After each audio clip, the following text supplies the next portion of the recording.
군대에서 훈련을 시작하는 사인으로 준비태세라는 걸 합니다. 자고 있을 때 갑자기 사이렌 소리와 함께 상황이 보고가 되면 재빨리 군장을 꾸리고 5분 안에 정해진 장소로 이동해서 경계를 취해야 합니다.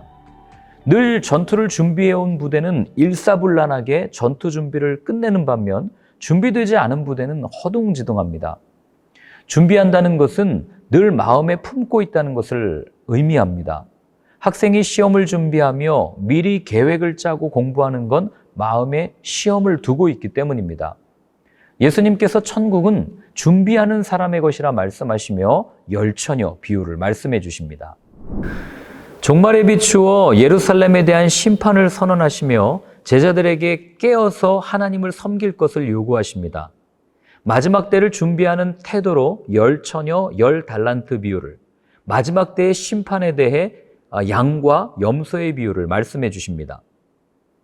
이 깨어있으라는 주시하여 지켜보고 있다라는 의미입니다. 늘 예수님께 주목하고 집중하며 준비되어야 함을 말합니다. 중요한 것은 세상을 사는 삶의 태도입니다. 누가 예수님을 섬긴 사람입니까? 교회에 많은 돈을 내며 발벗고 나서서 교회 일을 하는 사람이 아니라 헐벗고 굶주리고 가난한 한 사람을 섬기는 것이 예수님을 섬기는 사람입니다. 대제사장들, 장로들은 예수님을 죽이려 합니다. 그때 예수님의 장례를 준비하는 한 여인이 등장합니다. 한 여인이 예수님의 머리에 기름을 붓자 가룟 유다가 발끈합니다. 이 고가의 향수를 팔아 가난한 자들을 위해 쓸 수 있었다고 지적합니다. 이에 예수님은 여인의 행동을 자신의 장례를 위한 일종의 예배로 보셨습니다. 이어 유월절의 마지막 식사를 보여줍니다. 예수님은 제자들이 반드시 일어나야 할 일을 준비하도록 이 절기를 활용하셨고 자신을 기념하면서 먹는 식사를 제정하십니다. 식사를 하며 자신을 팔 자가 누구인지를 분명하게 알려주십니다. 또한 베드로는 어떤 일이 있어도 예수님을 버리지 않겠다고 장담하지만 예수님은 그에게 닭이 울기 전 3번 부인할 것을 말씀하십니다. 식사 후 예수님은 기도하러 감람산으로 가십니다.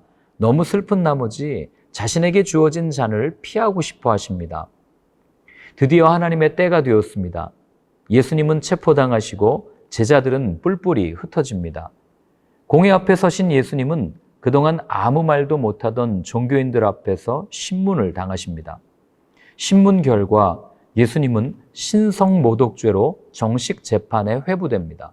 또한 베드로는 예수님의 말씀대로 3번 부인하다 달기 울고 대성통곡을 합니다. 내 욕심을 따라가니 믿음의 삶이지만 여전히 고난이 있습니다. 예수님께서도 십자가를 피하고 싶은 마음이 있었습니다. 어찌 보면 예수님의 욕심이죠. 그러나 예수님은 욕심을 이길 수 있는 방법을 알려주십니다. 기도입니다. 기도는 나를 포기하고 하나님의 마음으로 가득 채우는 것입니다. 나를 포기한다는 것은 내 욕심까지도 버리는 겁니다. 오늘도 예수님은 우리에게 함께 깨어 기도하자고 요청하십니다. 욕심을 버리고 자기 자신을 부인하며 하나님의 뜻으로 채워가기를 바라시는 바로 그런 요청입니다.